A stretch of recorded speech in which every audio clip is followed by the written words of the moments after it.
Hi guys, कैसे हैं आप सब। तो आज हम बात करेंगे सेल्स के बारे में। Sales is a very important skill that every human being should possess. एक सक्सेसफुल बिजनेसमैन, एंटरप्रेन्योर, ये एक नॉर्मल एम्प्लॉय में यही अंतर होता है कि एक नॉर्मल एम्प्लॉय जो सरकारी नौकरी करता है, जो भी करता है, he may not know how to present a product. A businessman or an entrepreneur knows how to present the product, which is why they're millionaires and billionaires. तो it's a very important skill. क्योंकि अगर मान लो कि अगर आप मान लो कि एक प्रोफेशन जो है जिससे सेल्स का कोई वास्ता नहीं है, सेल्स एंड मार्केटिंग से कोई वास्ता नहीं है, जैसे डॉक्टर या इंजीनियर, सिविल इंजीनियर।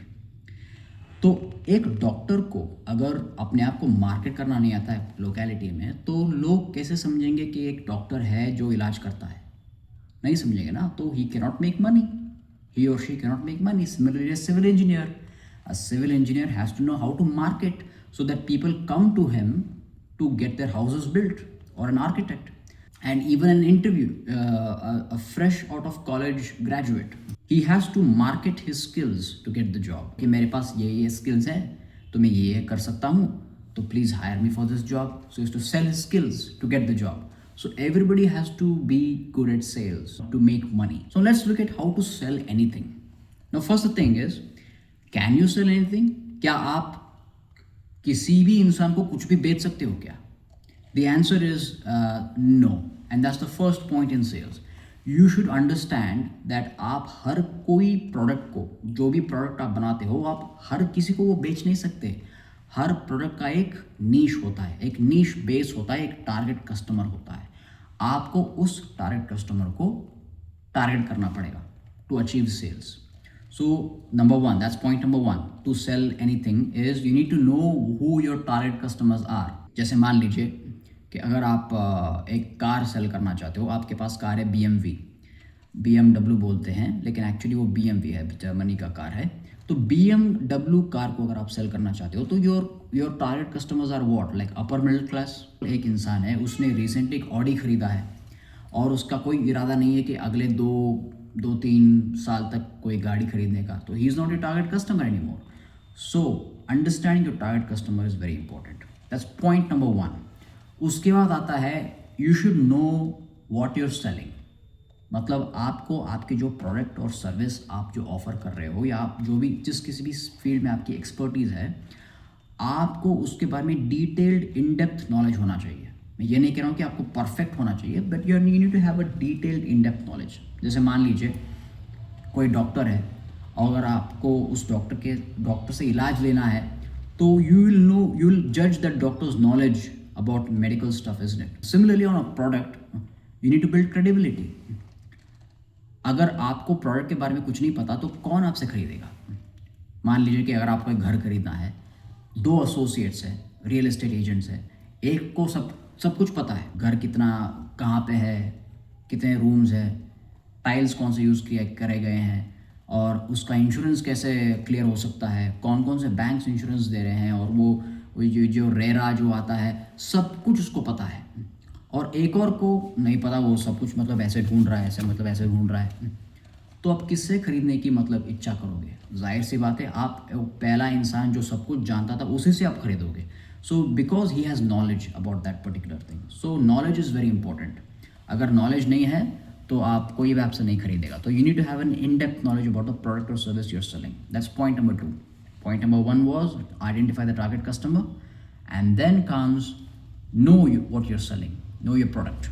ये दोनों जानने के बाद अब आता है तीसरी चीज़, जहाँ पे एक्चुअल सेल्स होती है. 80% सेल्स जो है वो यहीं पे होती है. Now you have to sell. क्या आप उस प्रोडक्ट की फीचर्स सेल करोगे? नहीं, आप उस प्रोडक्ट की वैल्यू सेल करोगे. Because you know what a customer wants, you understand your target customer and you also understand your product. So you have to sell the value that product is going to offer to the customer. अब मान लीजिए कि एक smartphone है. अब मैं एक technical इंसान नहीं हूँ, मुझे टेक्निकलिटी ज़्यादा पसंद, मतलब मुझे समझ में नहीं आता. मेरे स्मार्टफोन में बहुत सारे 100 फीचर्स है मान लो, तो उन 100 में से बहुत सारे फीचर्स मुझे आते ही नहीं है, मुझे पता ही नहीं है वो फीचर्स क्या क्या करते हैं. I am only interested in RAM size क्या है when I am buying a phone, internal storage क्या है उसका, फ़ोन का मेमोरी कार्ड सपोर्ट करता है क्या, 5G है, और अंदर कोई ऐप्स लेके नेविगेशन ऐप्स, और UPI ऐप्स ये सब यूज़ कर सकते हैं क्या, मैसेजिंग, कॉल, सिर्फ इतने ही चीज़ों से मुझे फ़ोन से वास्ता है। And that's the value that I am looking for in a smartphone. कोई कॉम्प्लिकेटेड आप उस फ़ोन की फीचर आप मुझे समझा रहे हो तो मैं मतलब I will be taken aback, मैं अरे यार मुझे नहीं चाहिए वो। तो you need to know what the target customer wants, the value, and you need to sell that value. तो उसी को आपको सेल करना पड़ेगा। इसके बाद आपकी 80% सेल आपकी हो चुकी है यहाँ पे। 80% of your sale is done by this time. Now comes just to boost it a little bit, 80 to 85%। अगर आपको उसको 100% करना है तो आप टेस्टिमोनियल्स दिखा सकते हो, रिव्यूज़ दिखा सकते हो, क्योंकि रिव्यूज़ से कॉन्फिडेंस बढ़ता है। रिव्यूज़ और वर्ड ऑफ माउथ, जैसे know word of mouth spreads like fire. Word of mouth से आपके प्रोडक्ट का मोनोपोली क्रिएट होता है मार्केट में। It's only through the word of mouth. Show them Google reviews, Amazon reviews कि ये प्रोडक्ट बहुत ही अच्छा है and people are buying that, you know. The more people buy the product, the more people are likely to go for that product. तो ये चारों चीज़ें करने के बाद आपका सेल 100% हो जाएगा, अगर होना है तो। अगर हो गया तो आप सेल्स क्लोज करोगे और आप एक बार कस्टमर के साथ फॉलोअप करोगे। जैसे फॉर एग्जांपल अगर आपने एक कार खरीद लिया तो कार डीलर जो है वो आपको एक बार फ़ोन करता है, फ़ोन करके पूछता है कि कार कैसा है, कैसा लग रहा है आपको, and please review it, or now again you get one more testimonial from one more customer, right? So that's how you build brand value, and that's how you build credibility of your particular brand. अब coming एक step पीछे जाएंगे। आपको target customer पता था, आपको product के बारे में पता था, आपने product value of the product को सेल किया आपने, और आपने टेस्टिमोनियल्स भी दिए। फिर भी कस्टमर बहुत ही डिलेमा में है, वो सोच रहा है कि यार क्या करूँ, मैं खरीदूँ या ना खरीदूँ। What should I do? Should I buy this product or should I not? Or should I wait for some time? The customer is in a dilemma. अब आपको क्या करना है? आप कुछ नहीं करना है, आपको बैकअप करना है बस। क्योंकि अब आप कस्टमर को फोर्स नहीं कर सकते, क्योंकि nobody likes to be forced.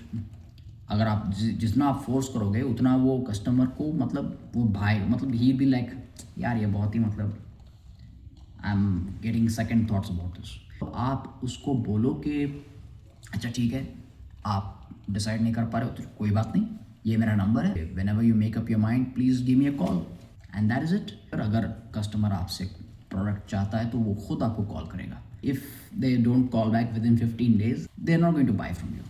तो you should know when to back up also in sales. ऐसा नहीं है कि आप फोर्स कर सकते हो, you need to know when to back up, when to know that the prospective customer is going to a road block. क्योंकि एक कस्टमर से आप दूसरे कस्टमर्स को मिस नहीं कर सकते, because of this customer who is in a dilemma, who is not able to decide right now.